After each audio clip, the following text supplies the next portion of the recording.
ఇప్పుడు మీరు చూస్తున్న ఈ విగ్రహాన్ని 9 ప్రాణాంతకమైన విషాలతో తయారు చేశారు. ఆశ్చర్యంగా అనిపిస్తుంది కదా, కానీ ఇది నిజం.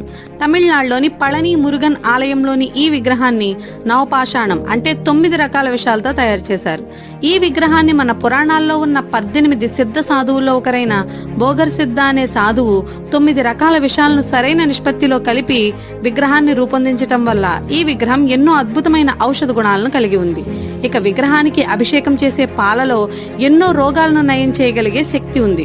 అలాగే ఇక్కడ విగ్రహానికి పూసే గంధాన్ని తక్కువ మోతాదులో తీసుకున్నా సరే ఇది అనేక వ్యాధులను నివారించే ఔషధంగా పనిచేస్తుంది.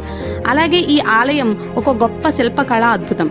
ఈ ఆలయ సముదాయంలో భక్తులు శిఖరానికి చేరుకోవటానికి సహాయపడే విధంగా రోప్ కార్లు, వించ్లు ఉన్నాయి.